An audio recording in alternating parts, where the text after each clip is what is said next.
Now, how come I can see this beam of light in their projector beam? I don't see a beam of light coming out of my projector.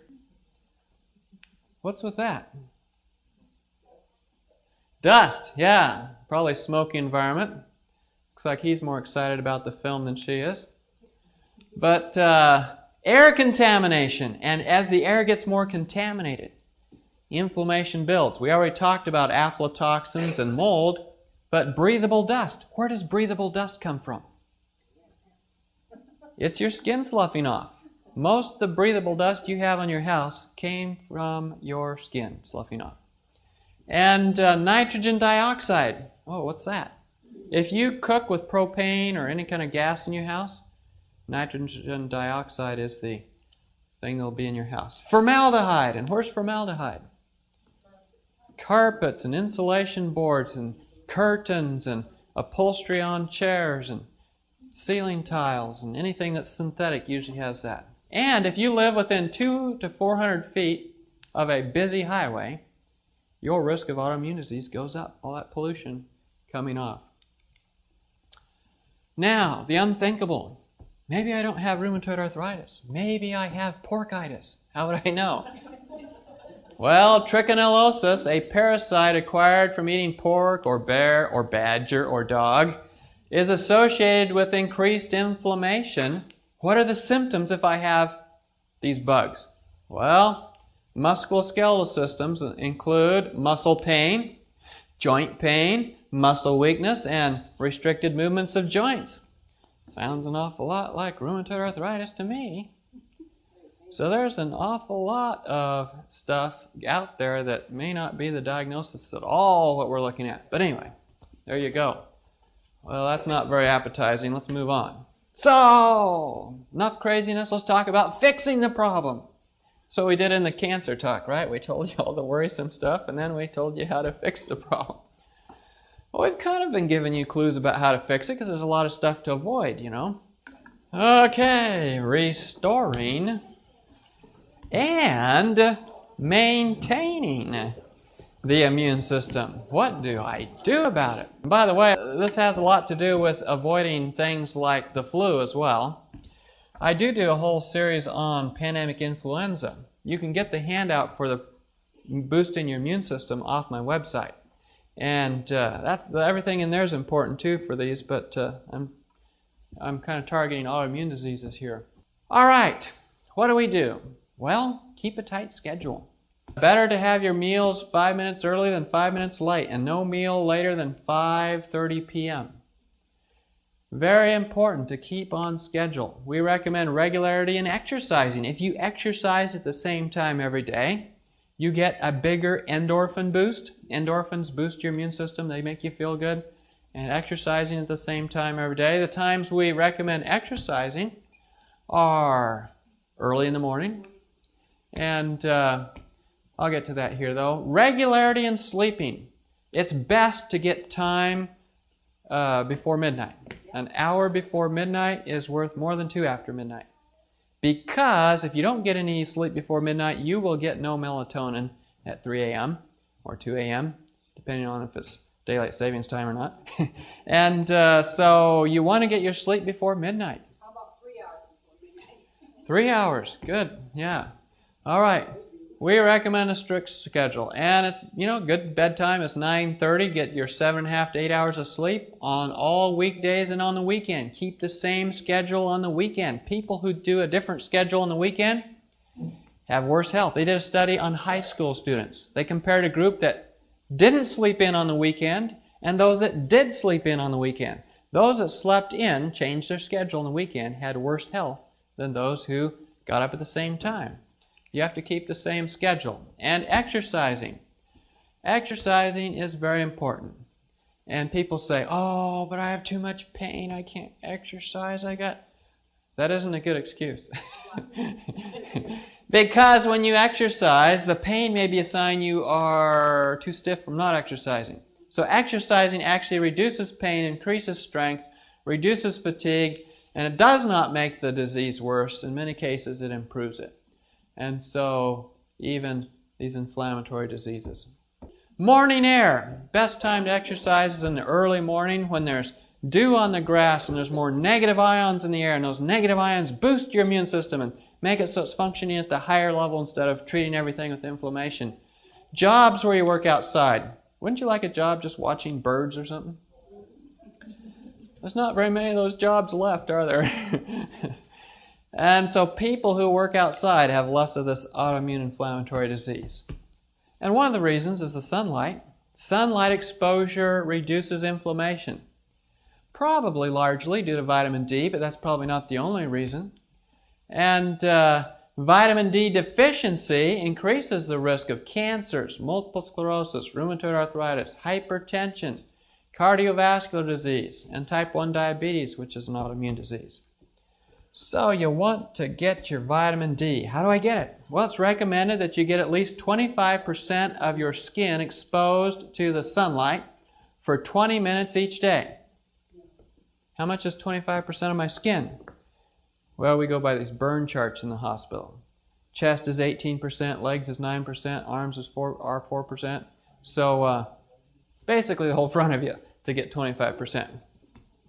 And 20 minutes. And then you do that during the summer, it'll store up the vitamin D in your fat, and it'll last during the winter. And so it's a benefit.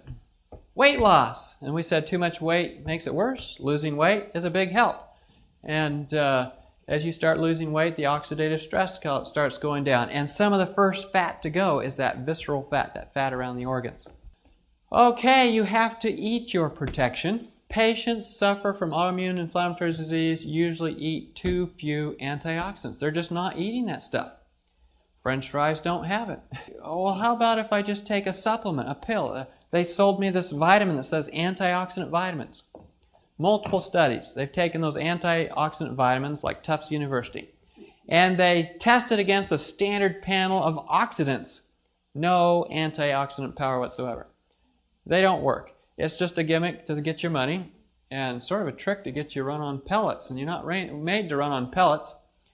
And so some of these pills will actually increase the inflammation in your body.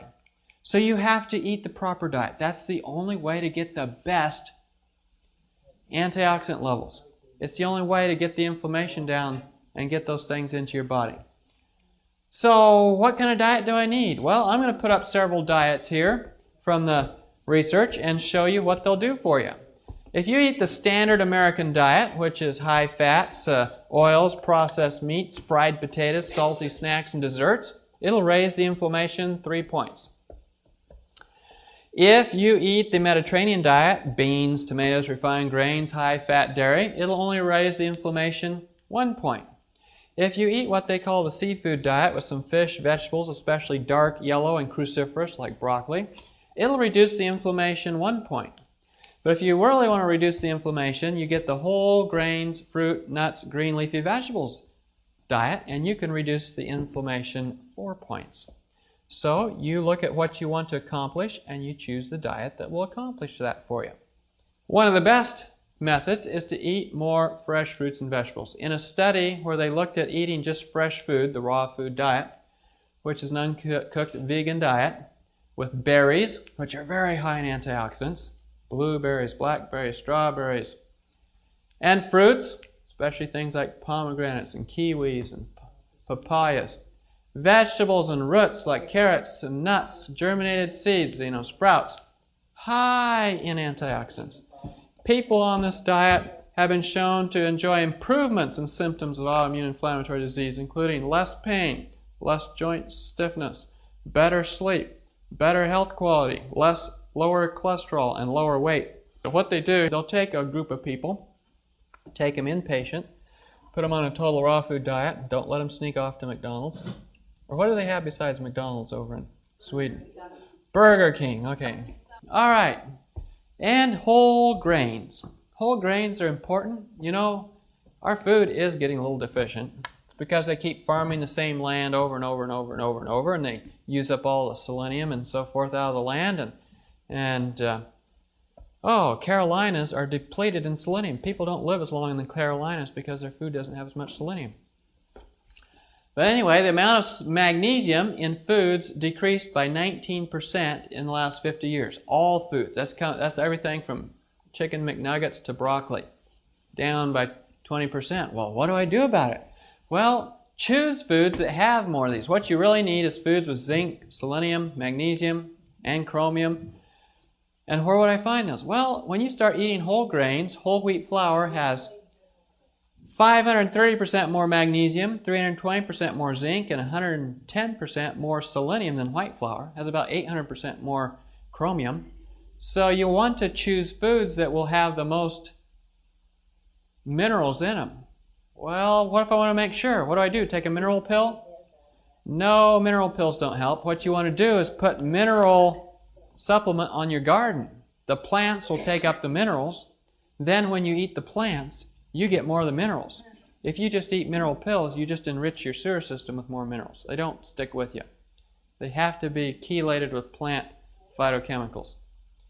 And it's usually in the fiber that the minerals are.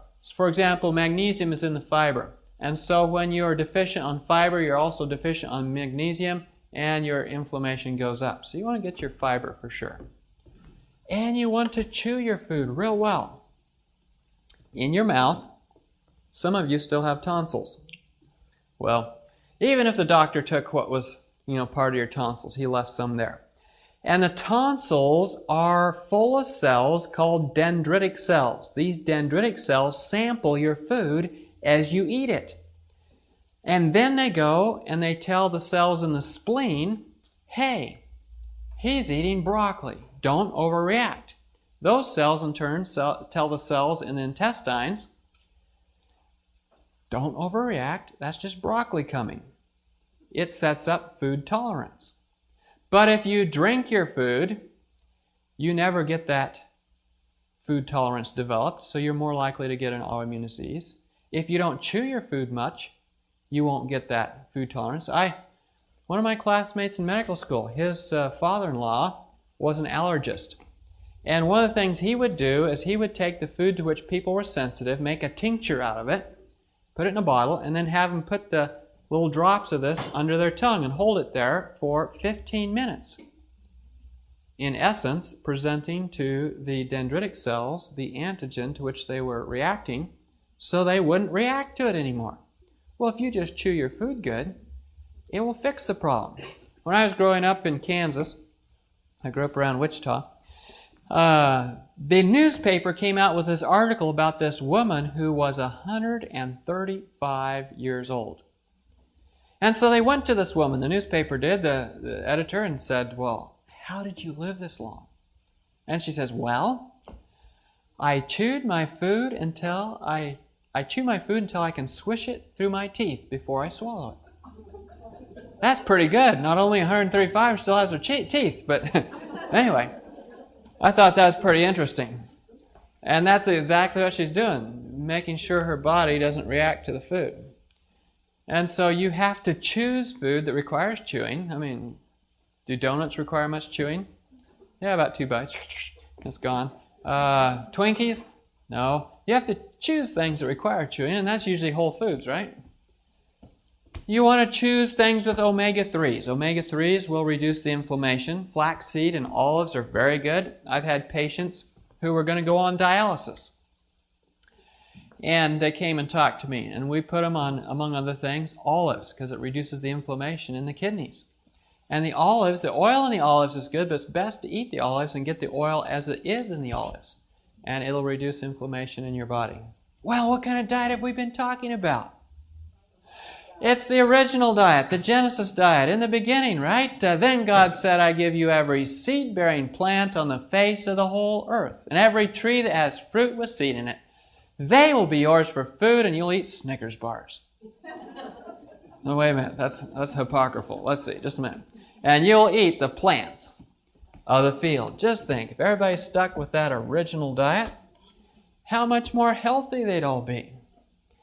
On the other hand, we talked about fasting. It brings the inflammation down in a hurry, and it's very helpful. Drinking water. This was an interesting study because there's a few studies out on water, but not a lot. The people selling water don't fund a lot of studies, so there's not near as many studies about water as there is about, like, you should drink your milk kind of things. So Studies show that optimal water intake can lower the risk of autoimmune inflammatory disease by 60%. What's optimal water intake? According to this study, total water intake for the day was 3 liters. But that included about 1 liter of water that you got in your food. So drinking 2 liters. Well, how many glasses is 2 liters? Well, about 10, 8 to 10. So drinking your 10 glasses of water a day helps reduce inflammation.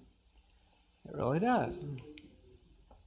And when you're drinking that water, it's helpful to squeeze a lemon into the water. 1 lemon a day. And the lemon juice will reduce the inflammation in your body. I've seen people get over their high blood pressure doing that. It's very helpful. Lemon is anti-inflammatory. Not the lemon juice in a bottle, because it's got baking soda and it's, not fresh anymore. Some people find hydrotherapy very helpful. Hot and cold treatments, alternating hot and cold. And it depends, like I told you, I had the guy with the ulcerative colitis doing that and the gal with the eye problem doing that. Sweating. Sometimes it's important to sweat. Americans don't sweat anymore. Sweating is a way of getting rid of toxins. And if you don't use your skin to sweat, then those toxins have to be removed some other way. By your kidneys, by your liver, by your breathing. And so you have more lung disease, kidney disease, and liver disease. And if you want to sweat more, then you drink a bunch more water. You can raise your blood volume, and you'll sweat more. Not only will you sweat more, the more water you drink, the more sweat you have, the thicker the sweat will get. Unlike your urine, which goes pale with more water drinking, your sweat gets thicker. Skin brushing is important, especially for like psoriasis and things like that. Doing a cleanse. Maybe you need to do a cleanse, a colon cleanse, a liver cleanse, a gallbladder cleanse, a blood cleanse, and that's a whole nother subject. Chelation diet. If you know you have heavy metals, there's diets you can eat that will help get rid of that heavy metals, but that's a whole another topic. Charcoal. Charcoal is hugely helpful, and I told you that we gave the guy with ulcerative colitis lots of charcoal. What I had him do is take a quart jar, fill it half full of water, put in a tablespoon of charcoal powder, put it on the lid, shake it up, and then drink it down. And do that twice a day. Charcoal absorbs inflammatory toxins out of your body. It absorbs inflammation. It'll absorb pills, so you don't want to take it with your pills. And trust in divine power. Spirituality is associated with less depression and increased feelings of health in patients with rheumatoid arthritis. In one study, they took a bunch of rheumatoid arthritis patients and they put them in 2 groups. And then they sent them all to a stress seminar that would last 2 days. In the stress seminar, they learned all kinds of techniques for dealing with stress. One of the groups, though, they took them aside for several times during this time for a total of 6 hours and prayed with them one-on-one. Intercessory prayer. Then they watched these 2 groups for a whole year. Those that they had prayed for had improved health, less pain, less morning stiffness, less symptoms of rheumatoid arthritis that lasted the whole year. That's when they stopped the study. But very interesting, the studies on prayer and improved health. Oh, are we forgetting something? You know you can eat the best diet in the world and still die? Your fathers, Jesus said, did eat manna in the wilderness, and they're dead. We fed them good food, angels' food, and they're dead. Well, that's not a good outcome. So eventually, all my patients will die, and then I'll die, unless the Lord comes first. But we have to make sure we're ready, and then there's something that can happen, and that is we can live forever. Jesus says, I am the living bread which came down from heaven. If any man eats of this bread, he shall live forever. And so we have to taste and see that the Lord is good, don't we? And then it isn't just about whether or not we survive this life, because everybody's going to die here in this life unless the Lord comes first. But if we get it right with Him, then we can live forever without pain and suffering. Well, in summary, as you engage in an autoimmune inflammatory disease recovery program, you'll find it helpful to eliminate a few things. All foods and drinks created by aging or fermentation or rotting. Avoid stimulants such as coffee, tea, tobacco, and alcohol. Strong, irritating spices that make the stomach more acid. Refined foods with sugars and starches. Refined grains and oils. You want to avoid oxidized oils or oxidized cholesterol like ice cream, potato chips. Animal products, including dairy and eggs. You might even need to eliminate gluten, wheat. It's in everything that's got wheat or rye or oats or most of the grains. It wouldn't be in corn or amaranth or quinoa or rice. Tight clothing you want to avoid. Clothing that does not provide adequate warmth. You want to get rid of excess body weight. You want to avoid eating extra calories. You might want to fast. What things do you need to do? You want to have a regular program of exercise and sleeping and eating. You want to eat whole plant foods with all their nice antioxidants, especially lots of fresh fruits and vegetables, things with omega-3s. As a matter of fact, a vegetarian gets about half their oils as omega-3, just because vegetables have omega-3s. A meat eater gets about 5% of their oils as omega-3s, and they get a lot of other saturated fats that aren't good. Chew your food thoroughly. Make use of pure water, drinking plenty, bathing, and maybe doing some hot and cold treatments. And use wise application of charcoal by mouth and sometimes topically. So there's our list.